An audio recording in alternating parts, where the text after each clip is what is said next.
Voilà, bonjour tout le monde. Alors aujourd'hui, une petite leçon pour notre chaîne sur comparer des fractions, d'accord? Est-ce qu'une fraction est plus petite qu'une autre, plus grande qu'une autre ou égale à une autre? Alors on va apprendre les techniques pour faire ça.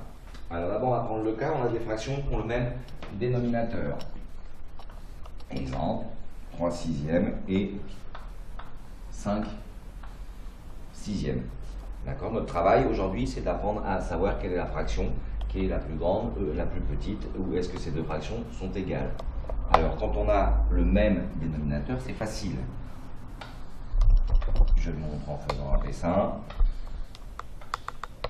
Voilà, 2, 3, 4, 5, 6 sixièmes, on est en sixième. Ici, pareil.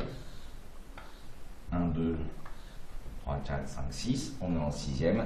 Un coup, j'ai 3 sixièmes, ça correspond à cette fraction. Ici, j'ai 1, 2, 3, 4, 5 sixièmes. On voit bien que 3 sixièmes est plus petit que 5 sixièmes. Là, j'ai fait un dessin pour vous montrer. Sinon, quand il y a le même dénominateur, la fraction la plus grande, c'est celle qui a le plus grand numérateur. Bon, maintenant c'est quand ils ont le même numérateur.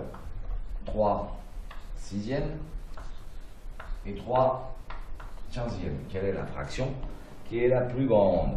3 coupé en 6 ou 3 coupé en 15. D'accord? Quand on a des fractions qui ont le même numérateur, la plus grande, c'est celle qui a le plus petit dénominateur. C'est étonnant parce que la plus grande fraction est celle qui a le plus petit dénominateur. Hein, il faut se mettre ça dans la tête. Voilà. Là, c'est clair, il faut juste se rappeler de ça. Et le plus compliqué, c'est là où il faut que vous soyez attentifs. D'accord? C'est dans le cas où les fractions n'ont ni le même numérateur, ni le même dénominateur.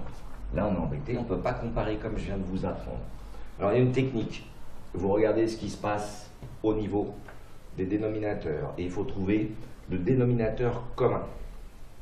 Comment on peut faire pour que ces deux fractions aient le même dénominateur? Alors, il faut travailler dans sa tête sur les multiples et connaître ces tables de multiplication. On voit que pour passer de 4 à 8, il faut multiplier par 2. D'accord?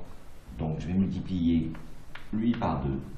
Et si je multiplie en bas par 2, je dois multiplier en haut par 2.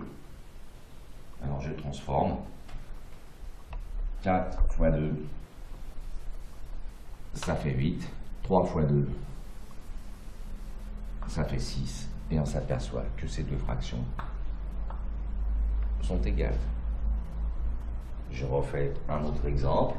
Attention, je vais prendre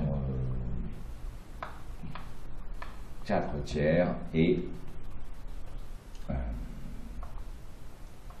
5 neuvièmes. Toujours le même principe, toujours la même chose. Trouver le dénominateur commun. Comment le plus petit peut devenir le plus grand. Donc là c'est simple, on voit qu'il faut multiplier par 3. Pour que ça soit égal, si je multiplie par 3 le dénominateur, il faut évidemment que je multiplie par 3 le numérateur. 3 fois 3 et 4 fois 3. Comme ça, j'aurai 9 ici. Donc, on a un dénominateur commun. On va pouvoir comparer. Et 4 fois 3, ça fait 12. Donc, 12 neuvièmes et 5 neuvièmes. On reprend la leçon d'avant. Dénominateur commun, quelle est la plus grande? D'accord, j'ai 12 coupé en 9 ou 5 coupé en 9, évidemment. C'est ainsi. Ça s'appelle, on n'oublie pas, le dénominateur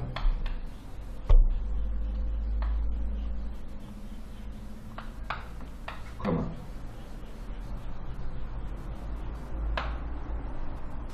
Pour regarder cette vidéo, moi je vais vous envoyer dès cet après-midi ou ce soir des exercices où il faudra comparer les fractions.